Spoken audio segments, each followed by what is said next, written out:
Hi hello friends, అందరికీ video end వరకు చూడండి, చాలా బాగుంటుంది.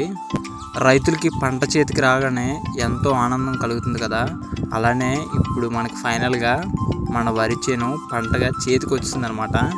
6 నెలలు కష్టపడి ఎంతో శ్రమ వచ్చేసి పండించిన పంట చేతికి వస్తుంటే ఎంతో ఆనందంగా ఉంటుంది కదా. అయితే ఇప్పుడు అలానే పంటని నూర్చుతున్నారనమాట.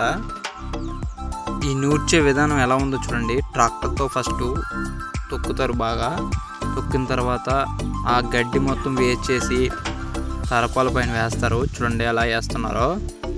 వేసిన గడ్డిని సెపరేట్గా మార్చేసి అలా దగ్గరికి వచ్చాక ధాన్యాన్ని ఒక దగ్గరికి చేర్చుతారు. చూడండి దగ్గరికి చేర్చుతున్నారు కదా.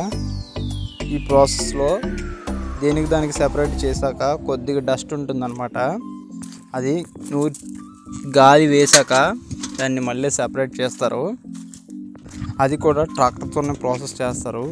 అది పెద్ద ఫ్యాన్ ఉంటుంది, తిరుగుతూ ఉంటే వీళ్ళు ఆ గడ్డిని బయటికి తోస్తూ ఉంటారు. ఇలా సెపరేట్ చేసిందని చూడండి ఫ్రెండ్స్.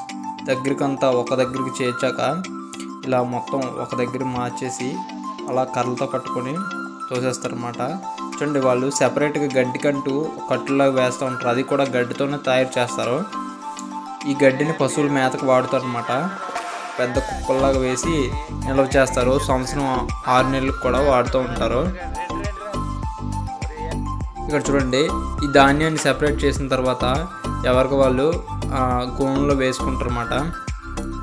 అది ఏంటంటే ఊర్లో కొంతమంది వస్తూ ఉంటారు, వాళ్ళకి ఇస్తారు. ఇక్కడ మనకి మిగతా ధాన్యాన్ని మన ఇంట్లోకి వాడడానికి బ్యాగుల్లో వేసేస్తారన్నమాట.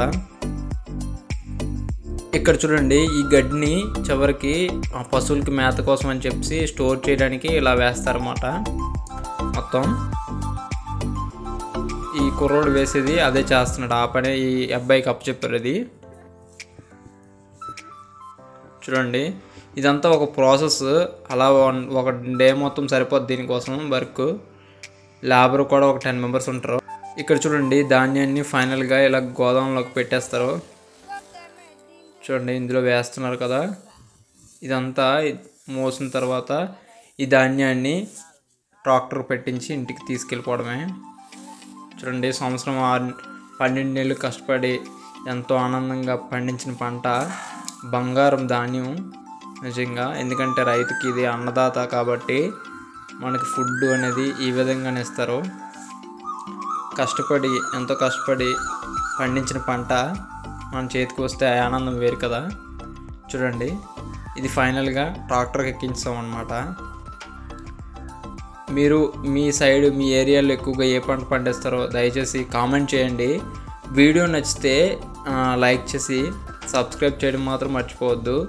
ఇంకా మంచి మంచి వీడియోలు తయారు చేయడానికి నాకంటూ మంచి సపోర్ట్ ఇవ్వాలని నేను మిమ్మల్ని అందరినీ దయచేసి కోరుకుంటున్నాను. ఈ రైతు దేశానికి చాలా ముఖ్యం. అలానే కిసాన్ అంటే రైతు కాబట్టి, అలానే జవాన్ ఇండియన్ ఆర్మీ వీళ్ళిద్దరూ దేశానికి ఎంతో ముఖ్యం.